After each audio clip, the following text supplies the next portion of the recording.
morning.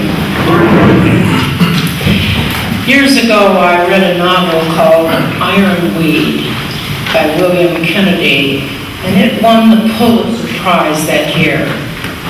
I think about it every year when autumn comes, and the days get darker, and the church begins to talk about end times.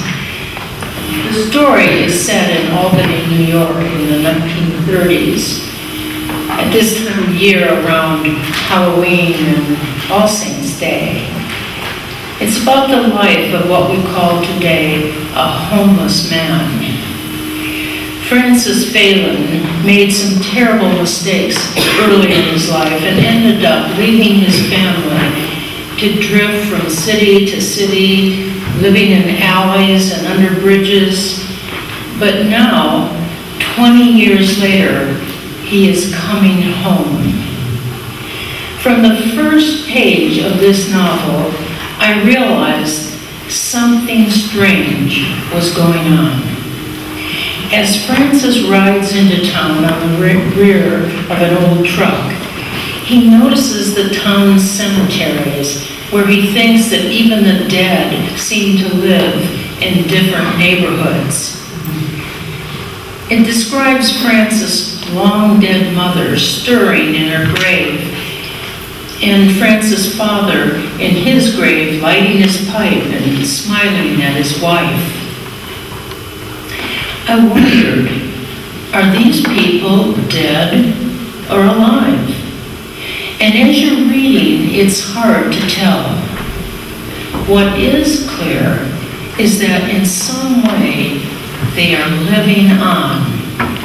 And as the story goes on, I kept noticing that Francis' struggle to come to terms with his past and to let go of his guilt is taking place in the presence of the people he had loved who are now dead.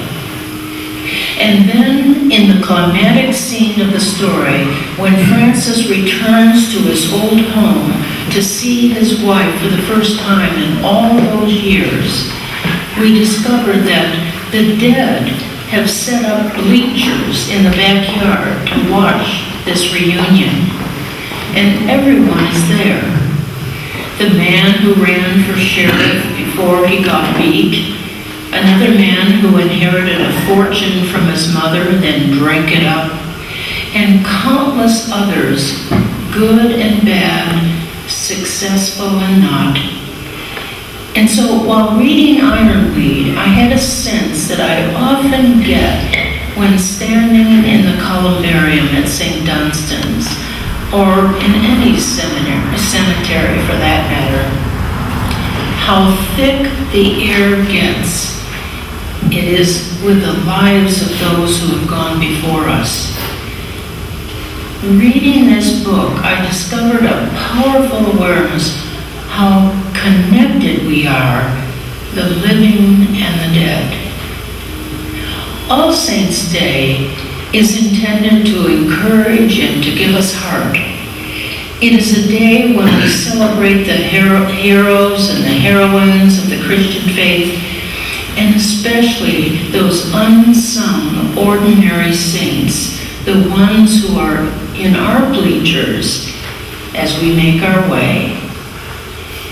The book of Revelation, we hear in another passage that the great multitude that no one could count from every nation and from all tribes and peoples and languages gathered around the throne of the Lamb representing Christ.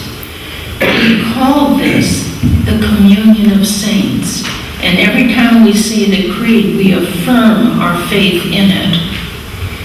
The communion of saints says that we are not alone to our struggle to live a faithful and loving and truthful life, and that we still have with us the company of those who have gone before us. They are models for us of what it means to live a Christ-like life. But even more than that, the communion of saints affirms that they are still with us. Those who have died now with God surround us with their love. We need to keep reminding ourselves of who we are. We need Francis, Thomas Cranmer, Richard Hooker. We need Dorothy Day, Martin Luther King Jr., Mother Teresa, on and on. We need these saints and so many others of every generation to remind us of what it means to live the life of Christ. But today is the day that we remember especially the everyday saints in our lives.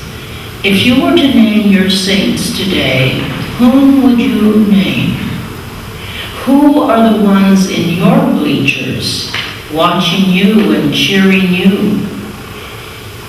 A parent, a grandparent, a teacher or coach, a doctor, an old friend, or a stranger for that matter, or a nurse who saw you through a hospital stay. I remember a remarkable young couple who lived down the street who made such a strong impression on me as a teenager. And more than anything, I wanted my life to be just like theirs when I grew up. Or my high school dramatic arts teacher who took a special interest in me, showing me the importance of living a good life. Or the Episcopal priest years ago who guided me through the dark hours of grief following the loss of a dear friend. None of these saints was perfect, of course, but they are saints because somehow God's love came through them. One of the gifts of this day is that it gives us a chance to remember the ones who shaped us, and not just that, but to sense how close they still are.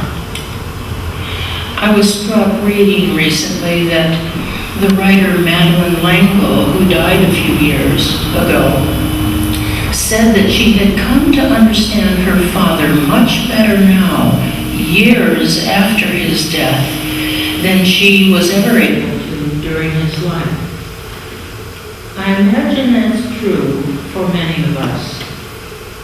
My hunch is that we have some thanking to do for the imperfect saints in our lives, especially our parents or our grandparents, aunts and uncles, mentors or friends. Can you hear me?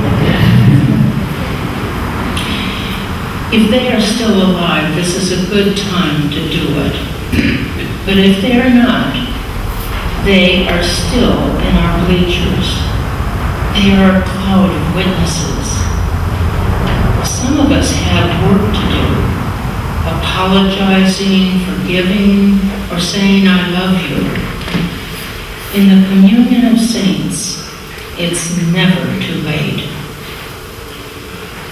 There's an old story that when we arrive at the pearly gates of heaven, St. Peter will be there just to check our names and our resume and be sure that we're ready to come in. And as we stand outside the gate, he will ask who our friends are and who our bleacher people are who helped us along the way.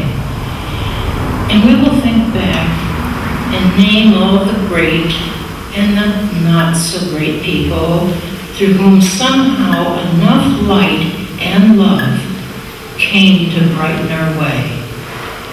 And St. Peter will say, you know, I just saw that very crowd of people you named and a few others too.